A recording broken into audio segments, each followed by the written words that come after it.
Hello Skillr Boxers. Today we'll dive into a legendary school of boxing, the Soviet style. We'll break down its core principles, analyse its unique techniques and highlight some of the greatest Soviet boxers of all time. And by the end of this video, we'll also reveal what we believe to be their most distinctive hallmark of their style.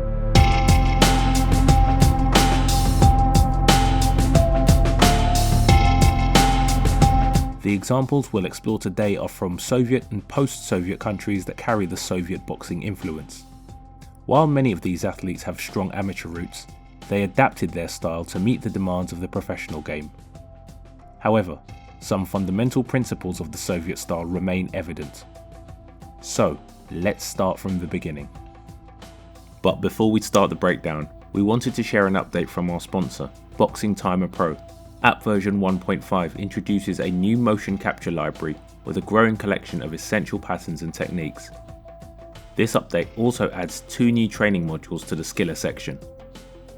Download today and master the sweet science. Skillr Boxers can use the code below for an exclusive discount. Soviet philosophy. The first boxing club in the East region of Europe was opened in Moscow in 1894, but boxing wasn't really as popular. After the 1917 Soviet Revolution, politicians were unsure about how to regulate boxing, as they feared the creation of private events for their own profit, which went against the values of the regime. But in 1918, boxing was introduced to the military as a way to build mental and physical resilience, forming the backbone of Soviet martial arts and, over time, becoming a cultural phenomenon. Soviet boxing had unique origins and a unique development, since it was isolated from the rest of the world and developed strictly within the borders of the USSR itself. Even though professional boxing was not allowed in the USSR, all matches were fought strictly by the professional rules, so while it developed mostly as part of the amateur scene, it had its roots in the professional rules. After entering the Olympic scene, boxing became a part of the holy trio of Soviet sports, along with wrestling and gymnastics. Over time, the Soviet Union develops distinct training methods that still influence Ukrainian and Russian boxers today. Now let's see what characterizes Soviet and post-Soviet boxers. Relaxed way of punching. One of the most striking characteristics of Soviet boxing is its emphasis on relaxed punching. When you press your fist against your chin, you get tense. Let the hands hang free. Look me shine. Let them hang. Do not press them. Clench your fist. Look at my shoulders. Are dangling, but my fists are not. Rather than relying on brute force, Soviet boxers prioritize accuracy and timing to inflict maximum damage. They carefully select their targets and deliver punches at the optimal moment,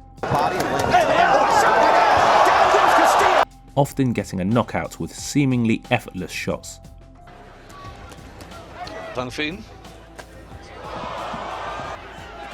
Mit geringen Erfolgsaussichten wie Campillo, die 10 Uhr da geschlagen hat. Beim dritten Niederschlag muss ich sagen, this power comes from their mastery of the kinetic chain, activating each muscle group in sequence for maximum force, meaning their whole body moves with every punch.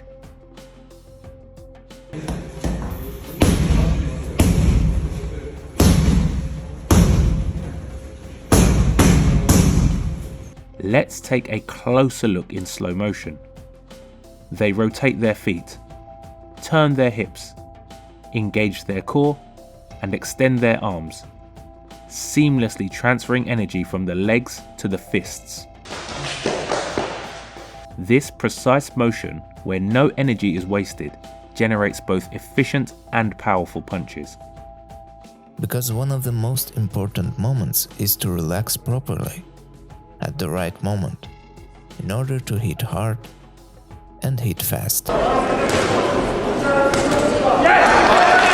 If you do it, you see, I go down and my hand starts to punch by itself. That is, with already relaxed muscles. Мощные удары каждом раунде, они сказываются.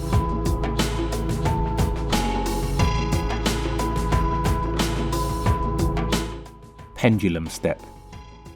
In and out movement is probably the most distinguishable element of Soviet boxers.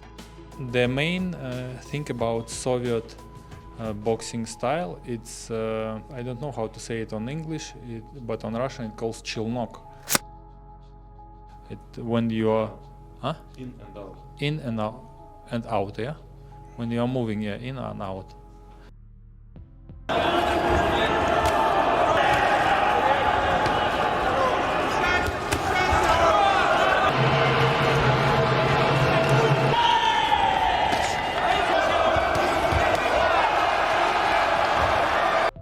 The pendulum step is basically a footwork pattern where a boxer bounces back and forth constantly.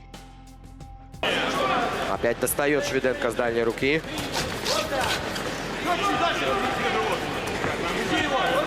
This constant bouncing serves a wide variety of purposes simultaneously.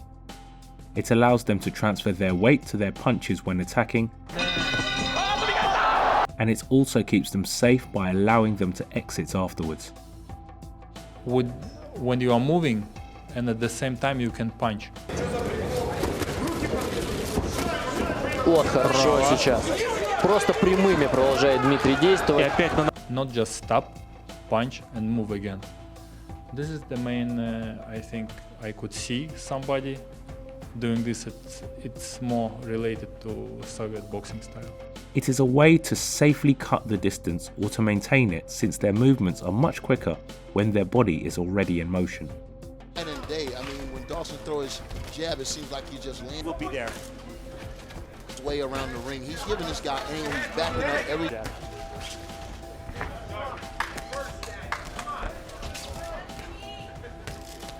Between rounds, then Dawson has landed punches in the fight. The pendulum step also helps to disguise their intentions, making it difficult for opponents to anticipate their next move, as it perfectly blends with a foot feint. Defense here against Lenin Castillo. What a good round one, but we're still wasting any space. Final 40 seconds of round three. Let's go to corners. High punching volume. Soviet boxers are relentless. Rather than throwing single punches, they unleash flurries of 3, 4, or even 5 punches in quick succession. So he's jumping his blue car. Oh, a big left hand from Yelyusinov! They combine this with the pendulum step to create a constant offensive rhythm, entering with punches and evading on exit.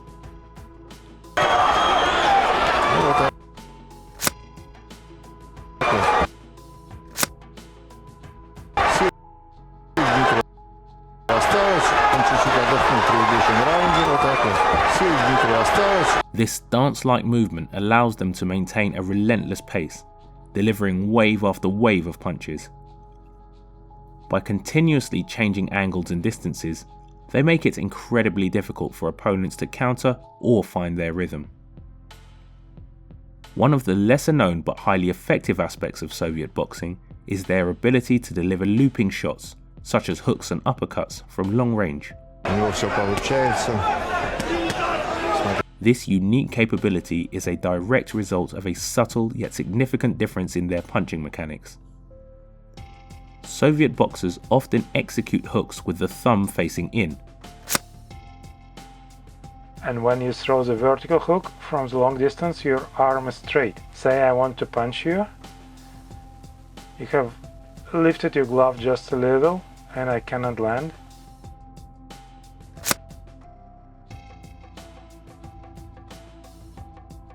But when you throw the horizontal hook, your shoulder will allow your fist to go around the block.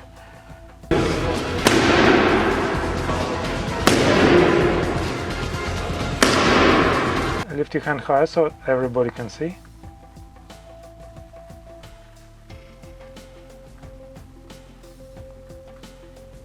This seemingly minor adjustment allows them to hook from a greater distance.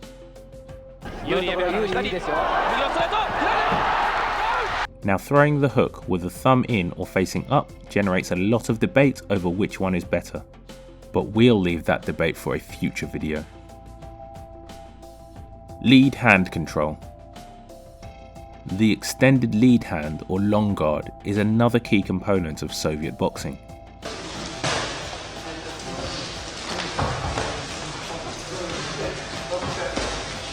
A jab from this position is quick and less telegraphed, reaching its target faster. It used to be a very controversial thing that you have. Sometimes they're in the six. We'll see what people over there.